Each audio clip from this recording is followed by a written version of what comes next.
প্রথম থেকেই আমাদের প্ল্যান ছিল যে আমার ছেলেকে ভালো কোনো ইংলিশ মিডিয়ামে পড়াশোনা করানো। এখন আমি অনেক ইংলিশ মিডিয়াম স্কুল ভিজিট করেছি। ভিজিট করতে করতেই আমার চোখে একটা রু ইন্টারন্যাশনাল স্কুলটা চোখে পড়ে। তো ওকে ভর্তি করালাম একদম প্রথম থেকেই ক্লাস 1-এ, যেটা ছিল 2022।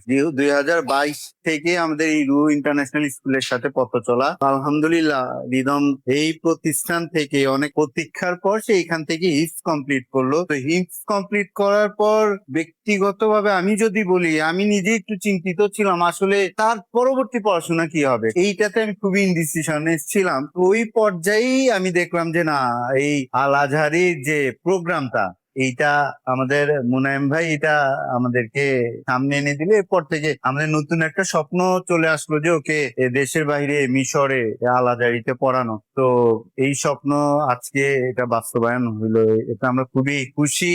আল্লাহর কাছে অনেক শুক্রিয়া এবং রু ইন্টারন্যাশনাল স্কুলের কাছে আমাদের কৃতজ্ঞতা এর জন্য। তো আমার পক্ষ থেকে সকল যারা এই স্কুলে আছে, রু ইন্টারন্যাশনাল স্কুলে আছে, তাদের জন্য অবশ্যই শুভকামনা থাকবে। তারা তাদের বাচ্চাকে অবশ্যই আমি দোয়া করবো তারাও তাদের বাচ্চাকে এই প্ল্যাটফর্মে দেখবে। এবং যারা এই স্কুলে নাই, আমি যারা তাদের বাচ্চার জন্য একটা প্রপার কম্বিনেশনের একটা স্কুল খুঁজতেছে, যে তারা মডার্ন এডুকেশনও ভালো করে শিখবে, পাশাপাশি ইসলামের মূল্যবোধ, ইসলামকেও ধারণ করবে তাদের বুকে, তাদের জন্য আমার এই উপদেশ বা এই চাওয়াটা থাকবে, তারা রু ইন্টারন্যাশনাল স্কুলে ভিজিট করুক, বাচ্চাদের প্রোগ্রেস দেখুক। বাচ্চারা এইখান থেকে পড়াশোনা বা হিপস কমপ্লিট করে ইন্টারন্যাশনাল লেভেলে যে তারা অন্য এক প্ল্যাটফর্মে তারা এগিয়ে যাচ্ছে, এই বিষয়গুলো দেখুক। দেখলে আমার বিশ্বাস তারাও রু ইন্টারন্যাশনাল স্কুলের প্রতি আগ্রহী হয়ে যাবে এবং